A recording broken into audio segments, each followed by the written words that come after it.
Eu vou explicar sobre tonoscopia, que nada mais é do que a volatilidade de compostos. E tonoscopia, ela é o abaixamento da pressão máxima de vapor devido à adição de algum soluto não volátil. No caso, o soluto não volátil é a sacarose, o açúcar. Então, tipo assim, quando há adição de algum soluto, muda-se o ponto de ebulição e a pressão de vapor vai diminuir. Ou seja, quando a gente tem o solvente puro, que é a água, e o solvente com soluto. A que está com soluto, que no caso é o sal, ela vai demorar mais para evaporar. A que está puro, ela vai evaporar normal, tipo, já a que está com sal vai demorar mais.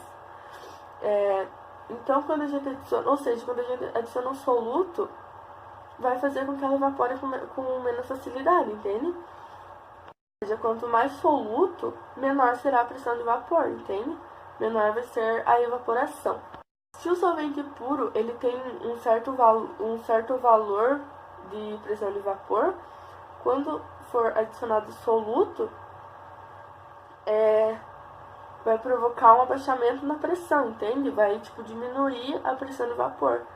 Então, tipo, basicamente a tonoscopia é tipo assim, nesse caso, quem irá evaporar mais rápido? A água de um rio ou a água do mar?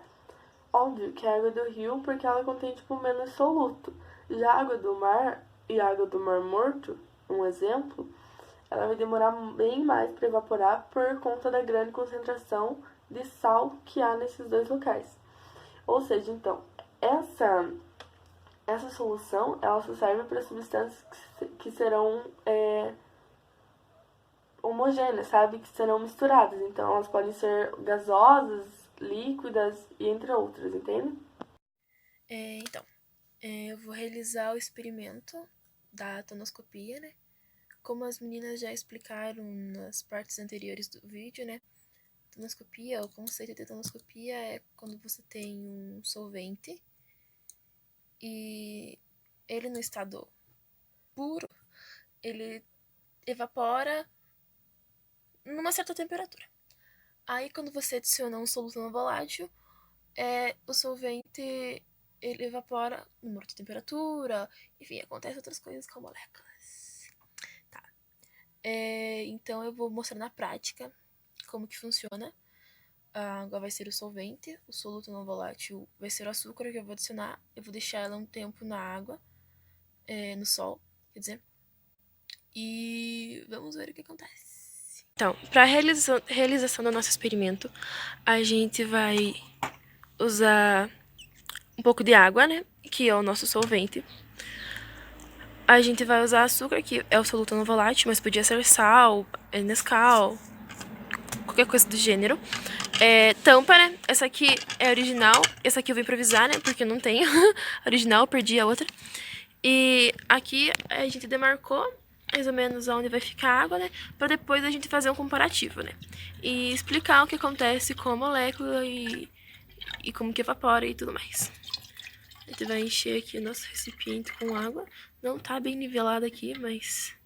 enfim, dá pra ter uma noção. Escolhe um dos recipientes para adicionar o nosso soluto não volátil, no caso, o açúcar. Adiciona. Colocar umas 3 colheres para ficar bem cheio. Aqui. E agora você mistura muito bem. Mistura bem.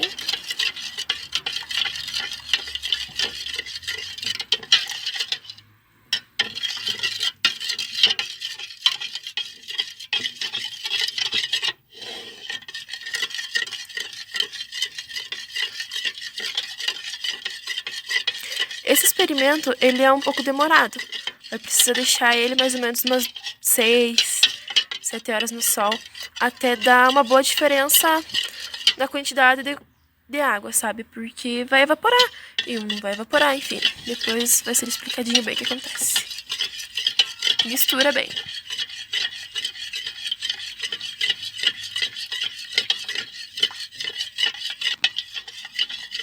Ó, já tá quase bem dissolvidinho aqui a nossa solução. Guarapa. Ó. Tem mais nenhum grãozinho de açúcar. Agora a gente vai tampar, né? Os dois. Se eu tivesse uma tampa melhor eu usaria, mas eu não tenho. Tampa aqui. E agora, ó, vamos tirar uma foto pra ver como que tá o nível da água. Pra depois a gente comparar. Agora esse experimento vai ficar no sol. Pra dar uma evaporada, enfim. E daqui umas 6 horas eu volto aqui pra ver o resultado final. Agora é meio-dia, acabei de voltar do colégio e vou ir trabalhar. Beijos. Então, depois de aproximadamente umas 5 horas no sol, esse foi o resultado do nosso experimento. Bem, acredito eu que não ficou muito explícito no experimento a mudança de volume de um experimento para o outro, mas no qual foi adicionado só água, ela evaporou tranquilamente, e no qual foi adicionado solução não volátil, que foi açúcar, a pressão não, o volume meio que aumentou, porque quando você adiciona solução não volátil, a pressão de vapor ela diminui, gerando assim meio que as moléculas do soluto elas meio que bloqueiam a passagem das moléculas de água para a evaporação. Como as moléculas elas não conseguiram evaporar, o volume da água ela aumentou. Enfim, é isso. Tonoscopia é um conceito muito simples, fácil. É isso. Então, agora eu vou resolver os exercícios de tonoscopia. Lei de Raul. Ela traz pra gente, ela mostra a relação entre a pressão de vapor de uma substância pura, que é esse PV0, e a pressão de vapor de uma substância junto com o produto não volátil, que é esse PV que a gente calcula para fazer uma relação entre as duas. A relação entre a pressão de vapor, que é essa daqui, na substância original, ela vai ser proporcional à quantidade da fração monomolar do soluto que é adicionado. Essa pressão de vapor da água vai alterar proporcionalmente à quantidade do soluto de sal que a gente adiciona na água. A gente calcula uma nova pressão de vapor do sistema. Aqui o exemplo. Imagina que a gente tem aqui nosso problema é resumido: pressão de vapor original da água. A gente adiciona 4 gramas de hidróxido de sódio e 180 gramas de água. A primeira coisa que a gente tem que fazer para descobrir, já que a pressão de vapor original da água é 17,54 torricellos.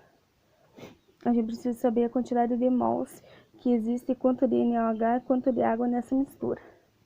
Então, a gente precisa fazer uma relação entre a quantidade oferecida e sua quantidade de grama-mol. Primeiro que a gente vai calcular vai ser da água. Se 18 gramas de água estão em 1 mol, 180 gramas vão ter X mols, já que tem uma solução de 180 gramas de água. A gente descobre que a gente tem 10 mols de água e a gente vai fazer o mesmo procedimento para o hidróxido. A gente descobre que a gente tem 10 mols de água e a gente vai fazer o mesmo procedimento para o hidróxido de sódio.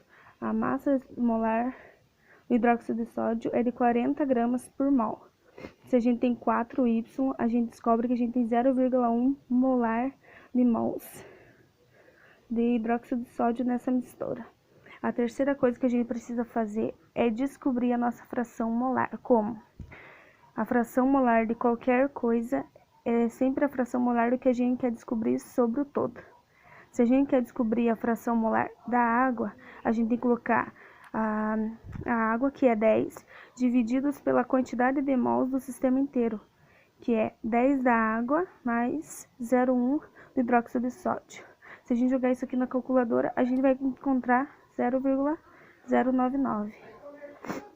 E por fim, a gente vai aplicar direto a lei de Raul, que a gente vai descobrir que é 0,99 a pressão de vapor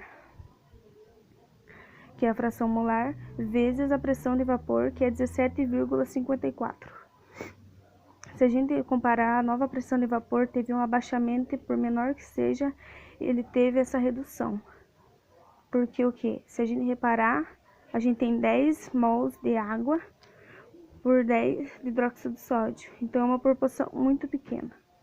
O PV0 da água, da nova PV, é muito pequena. Mas houve a redução da pressão de vapor. Então, agora a gente vai revisar. Já vimos que a tonoscopia é o abaixamento da pressão máxima de vapor devido à adição de um soluto.